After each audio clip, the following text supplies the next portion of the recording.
Power Breakfast.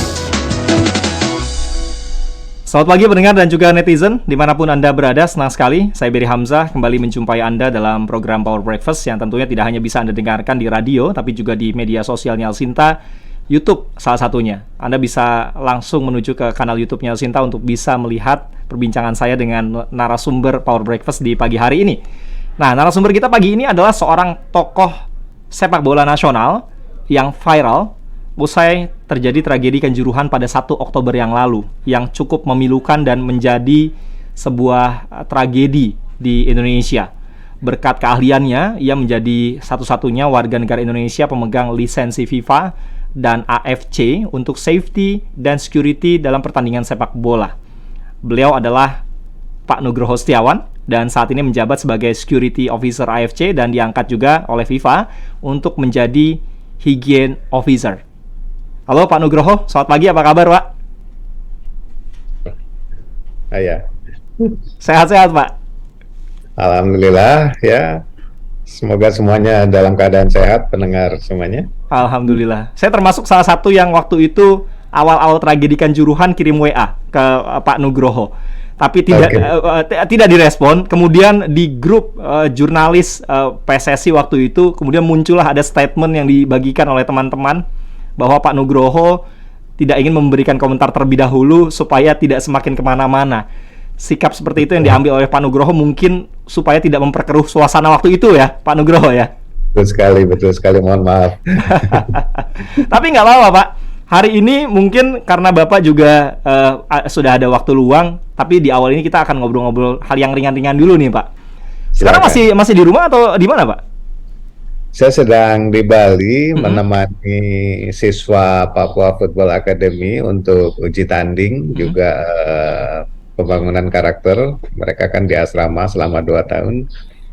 Nanti setelah ini saya kembali ke Timika. Jadi waktu saya dihubungi saat kerusuhan itu, saat kejadian itu saya sedang di Timika, Papua. Oh, sedang ada di Timika ya. Pak, biasanya kalau di rumah kegiatan favorit di pagi hari ngapain Pak? Bangun langsung sarapan atau olahraga dulu gitu Pak? Sama di rumah di Jakarta maupun di Papua. Saya bangun pagi 4:30, kemudian saya review beberapa pekerjaan atau agenda. Kalau tidak sibuk sekali saya akan jogging pagi. Ya seperti itulah ritmenya. Sarapan dulu nggak sih Pak kalau gitu Pak sebelum jogging? Tetap sarapan karena memang istri saya membiasakan untuk semua saya anak-anak sarapan pagi. Jadi kalau aktivitasnya akan tinggi hari itu kita sarapannya agak berat, tapi kalau nggak tinggi kegiatannya kita sarapan yang light, yang ringan-ringan saja lah. Apa tuh Pak biasanya Pak sarapan favoritnya, yang berat maupun yang light, yang ringan-ringan tadi?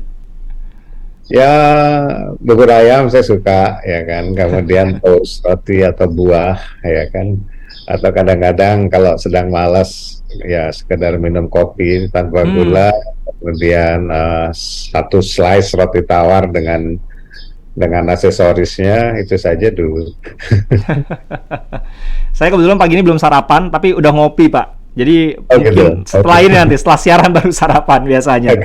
Nah, Pak, iya. Kalau sekarang kan berarti sedang ada tugas ya di Bali, dan tadi Bapak mengatakan di Timika, Papua.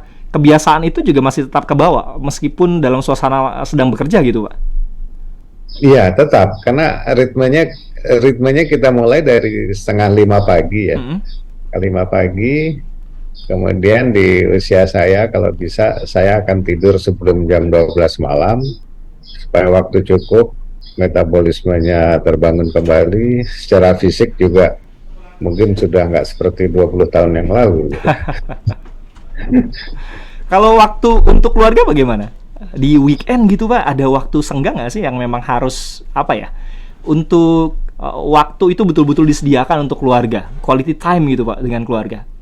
Iya, mungkin quality time ya. Kebetulan anak-anak juga sudah besar, semua sudah dewasa. Jadi sejak mereka kecil SMP memang saya aktif di sepak bola, di event. Justru di sepak bola itu eventnya adalah selalu akhir pekan rata-rata atau pada hari libur. Jadi istilah weekend atau libur itu malah nggak ada, tapi yang jelas quality time. Jadi misalnya jeda kompetisi nggak ada kegiatan, ya kita manfaatkan liburan bersama atau hanya sekedar makan bersama dengan keluarga seperti itu. Sudah berapa tahun Pak Nuk berkecimpung di dunia sepak bola Pak, apalagi yang berurusan dengan keselamatan dan safety ini Pak? Oke, saya mengambil peran di saat itu sampai hari ini belum pernah ditangani dengan baik, yaitu di bidang infrastruktur, safety dan security, khususnya di pertandingan sepak bola.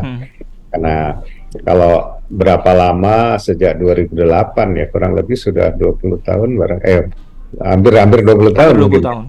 20 tahun. Wah, luar biasa. Itu selalu ya bergerak di bidang safety, infrastruktur, terus yang berkaitan dengan supporter Pak ya. Karena kalau pendengar dan juga netizen googling namanya Pak Nugroho Setiawan FIFA atau AFC, itu yang keluar ada gambar fotonya Pak Nugroho sedang memegang HT dan di belakangnya itu ada latar belakang stadion atau kerumunan supporter gitu. Betul. Itu Jadi tahun berapa Pak? Ya? Itu tahun berapa waktu itu? Kalau Wah, foto itu yang di medsos itu? Itu kayaknya setelah awal 2017 itu setahu saya. Jadi ketika sorry, mungkin sebelumnya, sebelum Stadion GBK direnovasi, sebelum saya. Oh, itu renovasi untuk Asian Games waktu itu ya? Asian Games ya. Nah, jadi mungkin ya 2016-2017 saya lupa, karena saya hampir nggak pernah berfoto pada saat bekerja, jadi selalu dapat di candid saja sama itu orang lain. Biasanya teman-teman jurnalis tuh Pak yang foto. Betul. Saya banyak kenal mereka dan saya juga nggak pernah minta berfoto, apalagi saya selfie segala macam nggak, karena kita sibuk dan fokus pada pekerjaan. Jadi ya terima kasih kalau ada candidnya dan akhirnya menjadi viral gitu kan.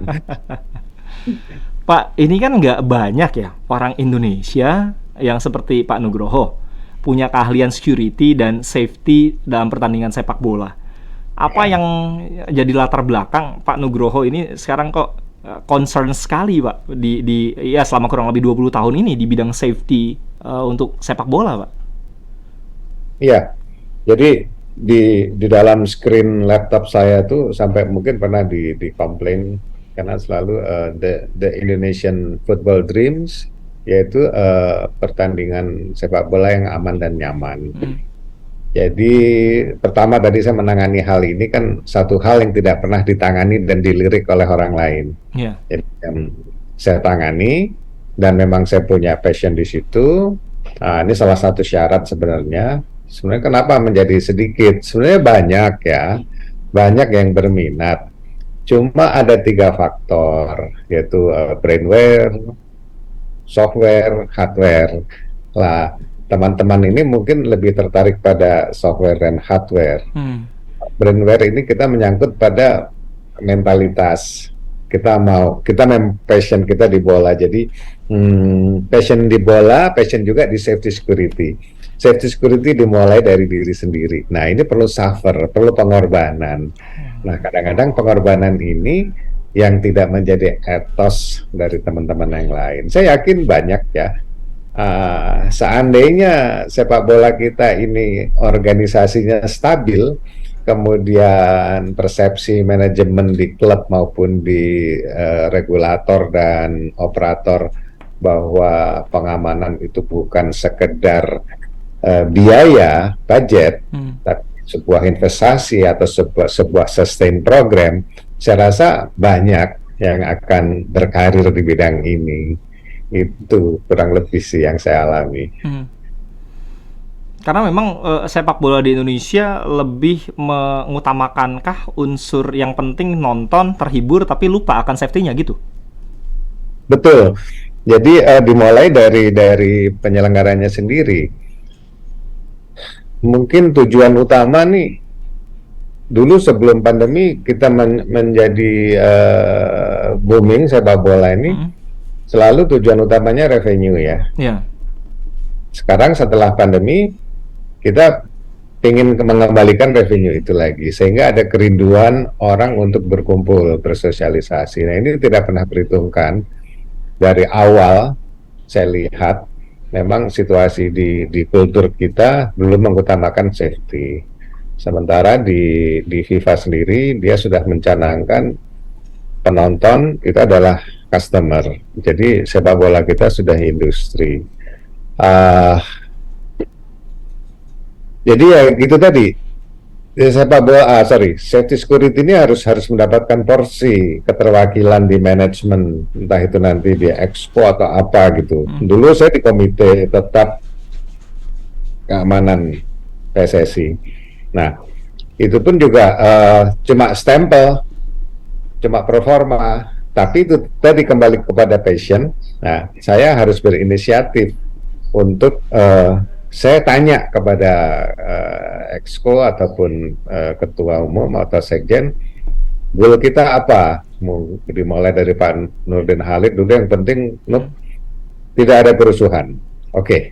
Jadi kita sebagai pedoman. Kemudian waktu berjalan nggak ada perubahan ini. Semua ketum, semua exco tuh nggak berpikir ke situ. Yang penting ada Nugroho pasti aman.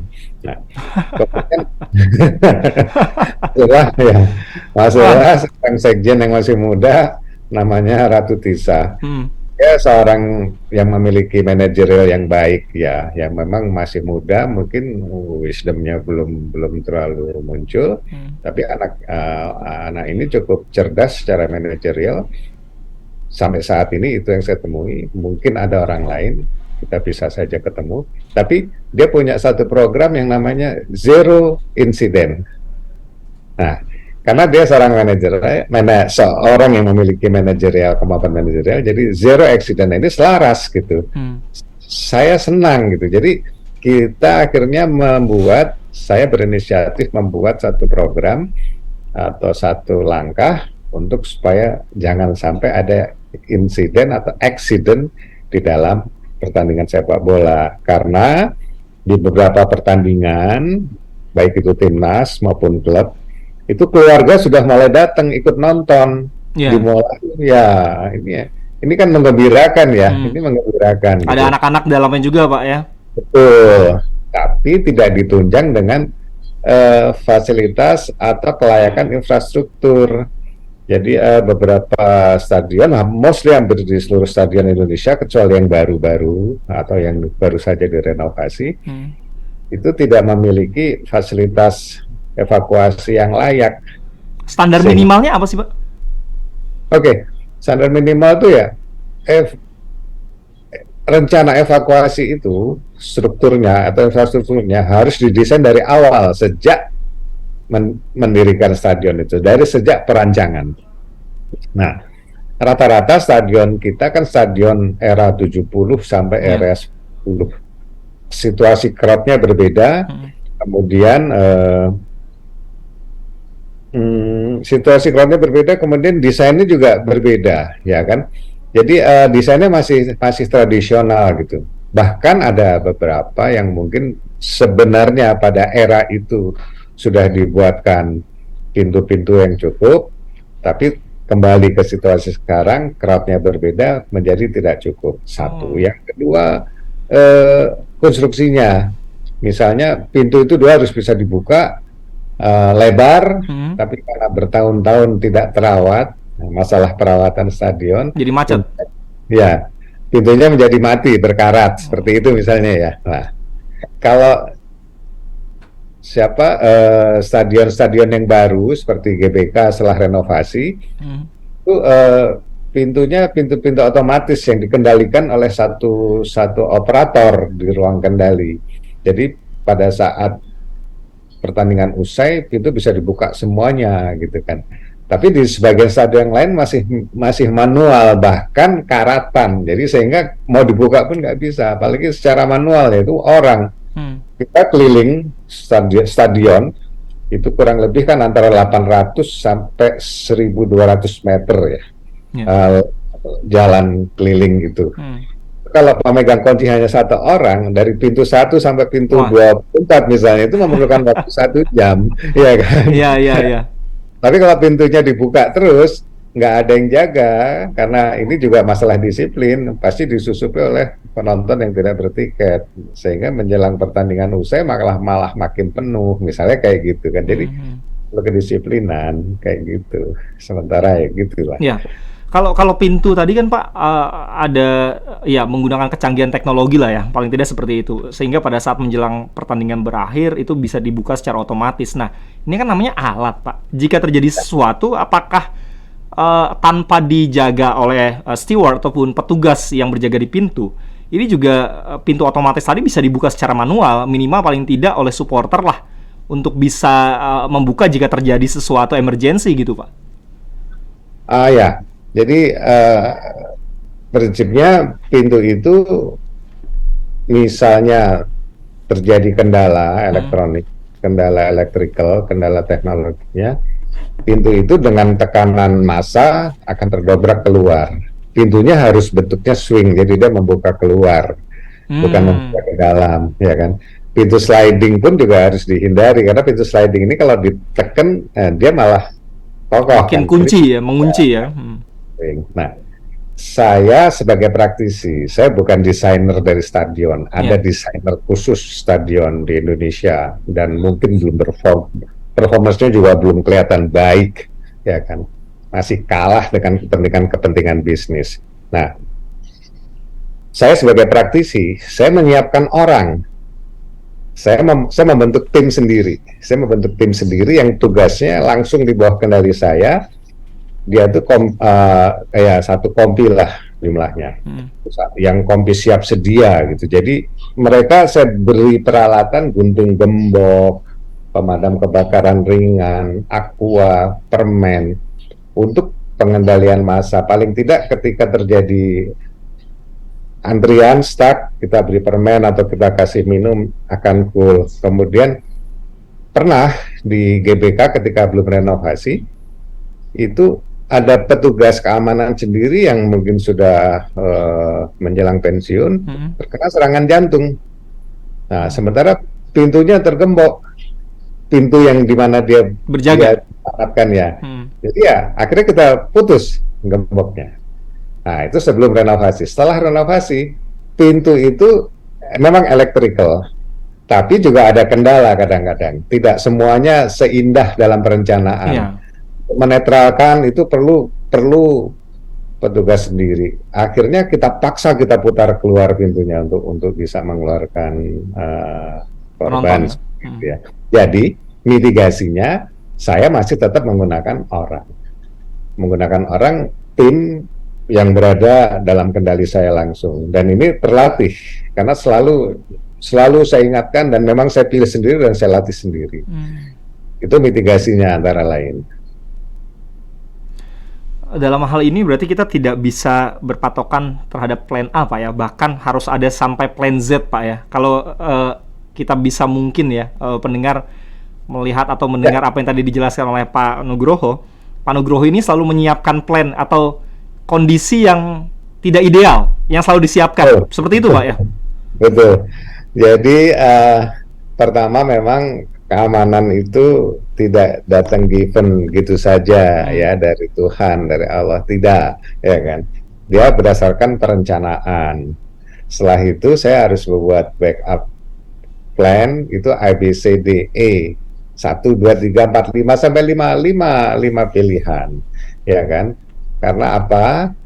Karena selalu saja terjadi kendala di lapangan, dimulai yang pertama arogansi petugas. Ya. Ya. Jadi kadang-kadang kita ada friksi yang tidak perlu dengan aparat, yaitu polisi lah, TNI atau Satpol PP, ya kan. Hanya masalah ego, ya kan. Biasanya ya sudah kami mengalah, tapi saya menyiapkan orang-orang untuk mengganti fungsi mereka, ya di tingkat awal, di tingkat penindakan, di tingkat pencegahan, tingkat penindakan hukum memang udah wilayahnya aparat Kepolisian, publik. iya. Ya, tapi untuk pencegahan itu ada di kita. Nah, ini saya selalu siapkan. Jadi plan 1, 2, 3, 4, 5. Jadi ini terbangun berdasarkan pengalaman.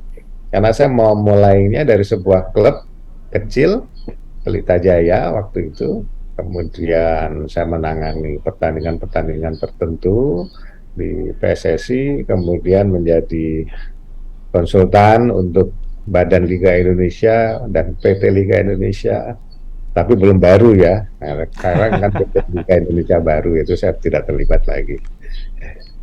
Oke, nanti kita akan lanjutkan Pak, karena ngomongin tentang hal ini menarik. Jadi sepak bola itu bukan cuma sekedar kita datang, terhibur, pulang, tapi di sana unsur keselamatan justru satu hal yang sangat-sangat penting. Keselamatan bagi supporter, keselamatan juga bagi pemain. Kita terima satu penelpon dulu ya. Pak Asari di Kebagusan. Halo Pak Asari. Ya, selamat pagi Mas Muhammad ya. Dengan Berry Pak di studio dan dengan Pak Nugroho narasumber kami. Silakan Pak Asari, langsung Pak pertanyaannya. Pak narasumber Pak Nugroho. Ya.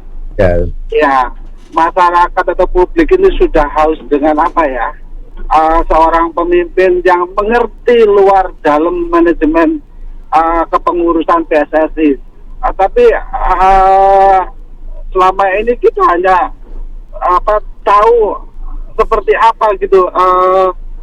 Sepak terjangnya itu kurang apa ya, kurang greget gitu loh Pak. Nah ternyata banyak tokoh-tokoh di yang bergelut di bidang bola itu ternyata ada gitu loh, seperti Pak Nugroho ini. Kita punya ahlinya sebetulnya Pak ya. Artinya beliau ini konsisten di bidang safety ya tadi ya. Nah mungkin beliau juga paham tentang manajemen kepengurusan PSSI ya beliau inilah yang bisa kita angkat, kita dorong untuk menjadi salah satu kandidat ya semoga bisa memberikan kesegaran di tubuh PSSI begitu. Oke. Baik. Terima kasih Pak Ashari di Kebagusan. Terima kasih, sehat selalu ya Pak Ashari. Pak Nugroho mau ditanggapi sedikit saja mungkin? Ya. Di sepak bola itu ada 3 atau 4 layers. Yang pertama adalah political, ini ketua umum, exco, kemudian manajemen, kemudian pemain, kelompok ini. Jadi saya mungkin di manajemen dan profesional ya kan. Jadi ya itulah. Ada wilayahnya masing-masing atau ada wilayah masing-masing. Wilayah masing-masing gitu ya Pak. Ya. Kelompok politik ini political will-nya yang harus kita koreksi. Saya tahu itu semua saudara saya yang saat ini ada di dalam. Ya hati nurani lah, perbaikilah. Jangan mikir revenue saja, jangan mikir komersial gitu, pikirkan yang lain. Nah Pak, ngomong-ngomong hal itu, tadi kan ada pembagian porsinya ya, ada manajerial, ada politik, kalau ada yang mereka langsung terjun langsung, ada pesepak bola dan lain sebagainya. Bapak kan pernah dari PSSI. Kenapa, apa sih Pak yang membuat Bapak tidak ada lagi di PSSI? Karena mungkin ya, kalau kita berpandangan pendengar ataupun masyarakat seperti tadi Pak Azari, kalau Pak Nugroho masih ada di PSSI, mungkin apa yang terjadi kita flashback sedikit di Kanjuruhan, tragedi itu bisa saja mungkin kita bisa hindari Pak. Meskipun ya pertandingan itu kan beresiko, tapi sudah diminimalisir dengan tidak adanya supporter dari lawan gitu Pak. Apa sih Pak? Mengapa? Apa yang membuat Pak Nugroho tidak ada lagi dan dalam tanda kutip seperti tidak membantu dalam proses ini untuk melakukan pencegahan begitu Pak? Apa yang terjadi? Saya paham pertanyaan. Gimana Pak? Jadi mungkin ada perbedaan persepsi tentang profesionalisme antara saya dan pengurus PSSI yang baru, yang ketika kemudian saya harus menyingkir karena adanya turbulensi politik organisasi. Jadi perbedaan persepsi tentang profesionalisme. Mungkin profesional, kalau menurut saya ya saya strict pada disiplin saya. Nah, sementara mungkin profesionalisme pengertian yang berbeda mungkin dianut oleh pengurus yang sekarang ini. Ya. Karena sebenarnya bahkan sekarang yang menggantikan saya seharusnya juga turut bertanggung jawab atas kejadian Kanjuruhan itu, karena semasa saya berada di situ, baik diminta oleh organisasi maupun tidak, saya harus berinisiatif memberikan asistensi kepada Panpel untuk melakukan atau melaksanakan pertandingan yang berisiko. Ya berisiko lah, mau risiko tinggi, tapi kira-kira pertandingan ini karena tiap wilayah kita ini berbeda-beda, kita nggak bisa seragam, kan stadionnya nggak sama, perilaku budaya dari masing-masing supporter dan masing-masing klub juga nggak sama. Kita harus punya feeling. Berarti pendekatannya beda-beda dong kalau kayak gitu? Berbeda, pendekatannya berbeda, nggak bisa disamakan, nggak bisa textbook gitu ya Pak, berarti Pak? Ya, grand strateginya ada, tapi detail plan-nya itu berdasarkan local genius. Berarti Bapak kalau diminta untuk memberikan pendampingan soal safety security tadi, Bapak berarti mengamati dulu dong perilakunya seperti apa supporter, betul. Karakteristik mereka. Ya. Dan kita kan nggak pernah, kita selalu bergerak di 18 klub. 18 klub kalau mereka menggunakan home base di sesuai regulasi daerah yang diwakili, ya mudah, karena mudahnya begini. Karena saya sudah membuat inventarisasi list, ya kan. Jadi sama-sama Jawa Timur, ya kan. Perilaku budaya di Malang, perilaku budaya di Surabaya, perilaku di Bojonegoro itu berbeda, ya kan. Sama-sama Jawa Tengah, ya kan. Ada perilakunya di Solo, perilakunya di Jogja sebagai daerah istimewa Yogyakarta, perilaku di Semarang berbeda lagi. Jadi hampir sama sebenarnya. Ini common sense kok, ya. Polisi maupun TNI juga memiliki kan aspek teritorial. Nah, ini yang saya adopt, kemudian saya jadikan pedoman. Nah, ini tadi yang saya bilang, ini brainware gitu kan. Jadi siapapun yang duduk di situ menggantikan saya sekarang, dia harus memiliki kemampuan yang tinggi, intelijensia yang tinggi untuk bisa mengolah dengan cepat apa yang terjadi sehingga bisa memberikan direction ke bawah. Ini yang terputus. Saya belum berhasil membina kader-kader baru. Oh, Bapak mengakui bahkan. Iya, memang kesulitan SDM. Karena tadi ya kemampuan isi kepala ini kan tidak bisa dilatih, tapi balik lagi ke diri sendiri Pak ya. Ya, mau belajar atau tidak kan? Ya, pengalaman sama passion. Ya. Jadi kalau kita nggak bisa berkorban, kita hanya sekedar mengejar honor atau apa enggak, honornya nggak seberapa Mas. Honor itu nggak seberapa kok. Berarti dalam hal ini Bapak bekerja lebih kepada tanggung jawab bagaimana menjaga keselamatan orang lain Pak ya? Iya, sekali saya kok berkomitmen menerima pekerjaan, saya bertanggung jawab sampai hal yang paling saya takuti, jangan sampai ada apa-apa karena nanti tanggung jawabnya ada di saya. Mungkin kayak orang pengecut ya, tapi itu sebenarnya untuk safety gitu kan, supaya kita tidak repot, supaya kita tidak berurusan dengan hukum karena kelalaian, ya saya harus berhati-hati. Very detailed plan, very detailed implementation. Ada yang meleset nggak sih Pak? Pernah Bapak bertugas begitu Pak? Selalu ada, nggak mungkin 100% comply, ya kan. Tapi semua udah kita perhitungkan, kita mitigasi, ya kan. Diminimalisir sekecil sekali gitu ya. Yes. Saya kecil mungkin. Ya, Pak, kan? Saya berpikirnya ini susah sekali Pak. Jadi Pak Nugroho, apa sih yang dilakukan Pak untuk bisa menjadi Pak Nugroho? Supaya saya berpikirnya begitu ya, mempelajari keahlian di bidang safety dan security pertandingan sepak bola, terutama yang Bapak mendapatkan lisensi FIFA dan AFC ini nggak gampang loh ternyata. Apa yang dilakukan oleh Pak Nugroho? Ya. Pertama, saya luruskan pengertian lisensi. Jadi beda dengan lisensi kepelatihan atau lisensi pemain ya. Jadi kalau lisensi safety security ini di FIFA maupun AFC berdasarkan experience, kemudian recognition, ya kan. Jadi pengalaman kita. Saya 11 tahun menunggu untuk bisa diundang ke Zurich, Swiss untuk mengikuti workshop, ya kan.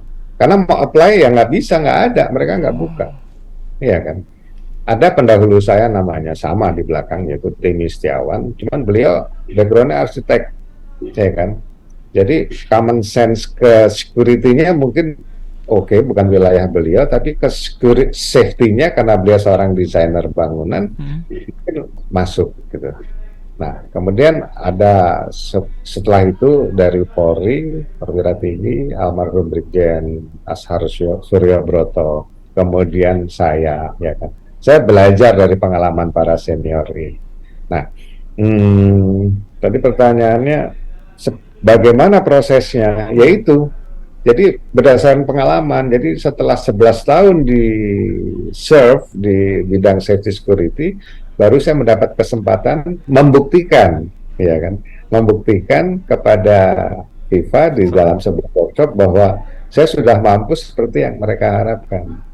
Jadi ketika diberi materi workshop, materi itu saya udah jalankan gitu kan. Jadi ketika disimulasi, kalau gitu cobalah kita buat simulasi gitu kan, dinamanya workshop ya, kita buat simulasi grup, sindikat gitu kan. Dan well done, artinya memang sudah paham gitu kan. Lah, ini yang mungkin harus siapapun nanti yang akan berminat di bidang ini ya sebaiknya aktif dulu di klub. Berarti praktek dulu, baru license-nya nanti kemudian menyusul didapat ketika dapat panggilan dari FIFA untuk diuji gitu ya. Nggak serta-merta kita menyodorkan diri, Pak, saya mau diuji gitu. Nggak bisa kayak gitu ternyata ya. Praktek dulu, mereka mengenali ya kan. Dan mengenali itu kan dari surat penugasan. Jadi dari 2008 itu selalu saya dapat surat keputusan Panpel untuk menjadi local official committee atau panitia lokal dari event AFC atau AFF atau FIFA gitu kan. Nah, mereka punya dokumentasi yang baik, itu ke-record. Oke. Wah, luar biasa. Pak, 2023 Indonesia kan akan menjadi tuan rumah Piala Dunia U20. Apakah Bapak dilibatkan, Pak, dalam safety dan security-nya? Saya tidak tahu. Tapi itu kan eventnya FIFA ya. Jadi kalau memang akhirnya FIFA atau AFC menugaskan, ya saya akan bergabung, ya kan. Tapi di awalnya, ketika masih proses bidding hingga diputuskan hingga saya keluar, itu saya memang menangani persiapannya, memilih venue untuk pertandingan, main venue-nya, kemudian memilih venue untuk latihan, dan menerjemahkan riders-nya FIFA tentang kebutuhan fasilitas minimumnya. Saya terjemahkan, saya cetakkan bukunya, kami sampaikan kepada PUPR, dan kita bekerja sama dengan PUPR memilih lokasi, membangun itu. Pemilihannya pun betul-betul profesional, tidak ada kepentingan politik apapun.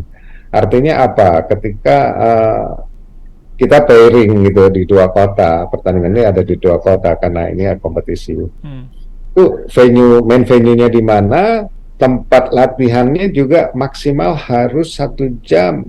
Kalau latihan, kalau pertandingan 1 jam.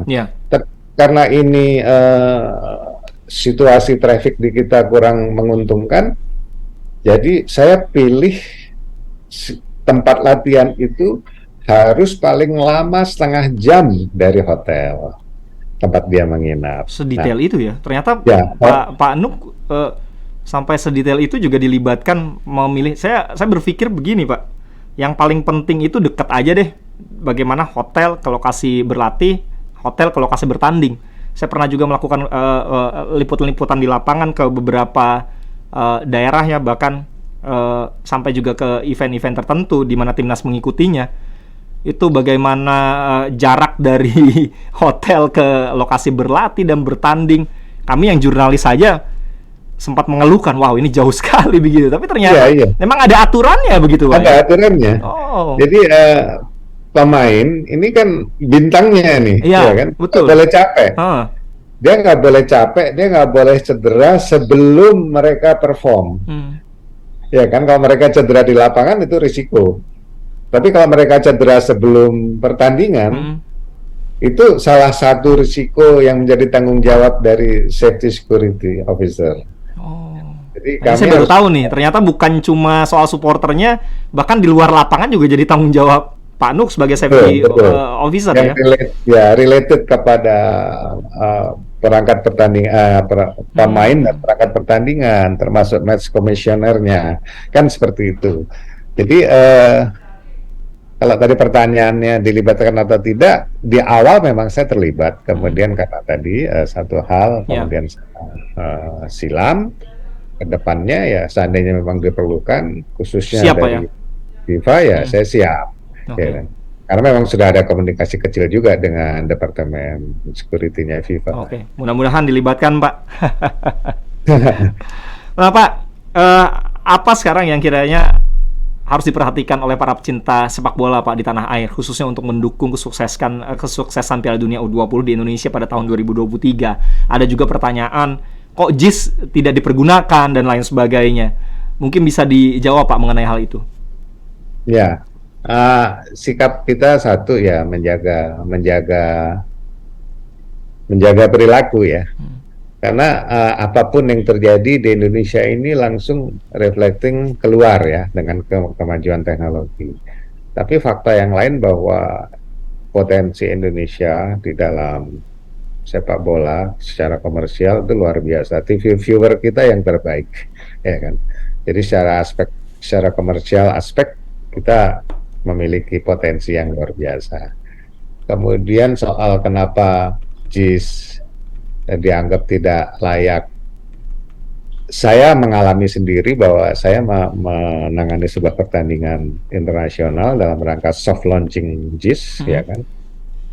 Stadion itu semua baik, rumputnya baik, lightingnya baik, kemudian layout untuk akses penonton juga ada ramp khusus masuk, ada concourse di luarnya sehingga kita bisa melakukan konsolidasi pengaturan crowd management. Hanya satu memang kelemahannya akses masuk untuk penonton, akses masuk untuk pemain.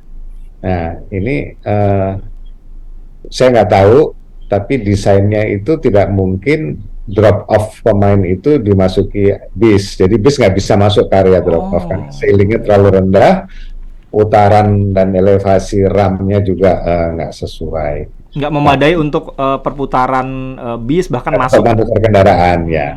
Tapi bisa dimitigasi. Sekali lagi selalu bisa dimitigasi. Kita menggunakan akses di parkir bawah ya kan.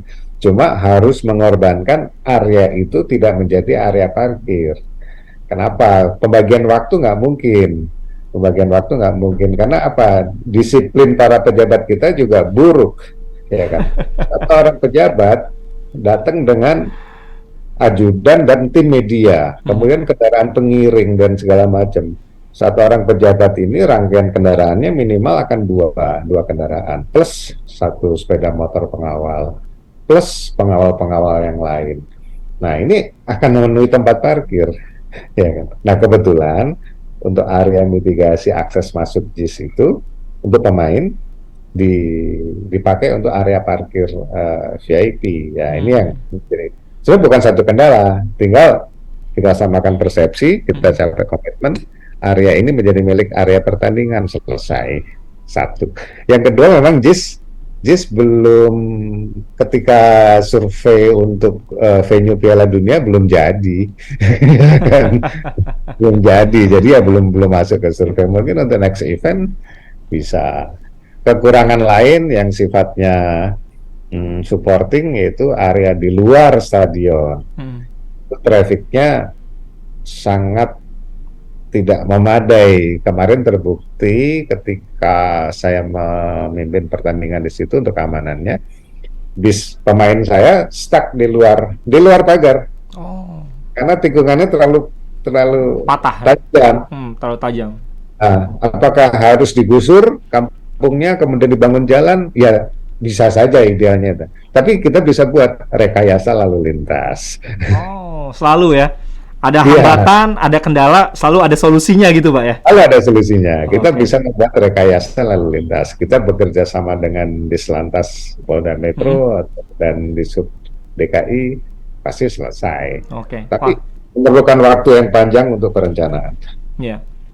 Pak, sebagai penutup, Pak Nuk, Bapak optimis Pak, sepak bola kita akan jauh lebih baik lagi pasca tragedi Kanjuruhan yang luar biasa memilukan Pak. 1 bulan ya, sekarang tanggal 31 Oktober 2022. Bagaimana Pak Nugroho?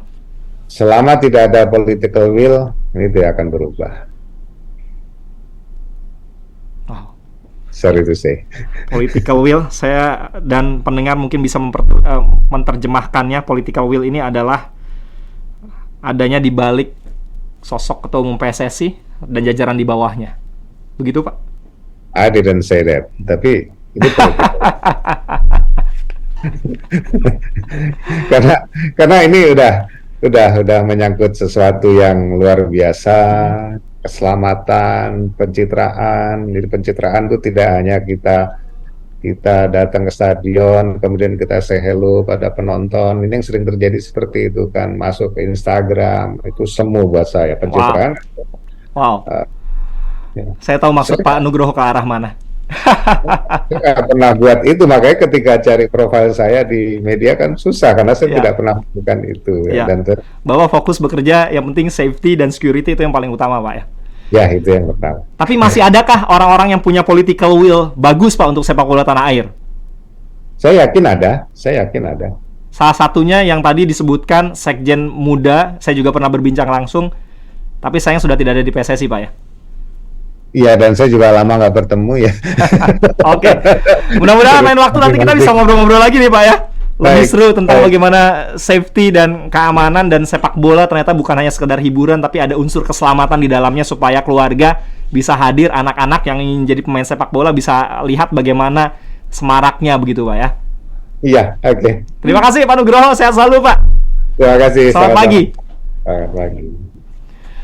Demikian tadi obrolan yang seru sekali pendengar dan juga netizen dengan anggota tim gabungan independen pencari fakta tragedi Kanjuruhan sekaligus memegang FIFA dan AFC Security Officer Nugroho Setiawan. Terima kasih tadi ada penelpon yang sudah bergabung menyampaikan komentar dan juga pertanyaan. Kita akan jumpa lagi nanti dalam Power Breakfast di kesempatan berikutnya. Sampai jumpa.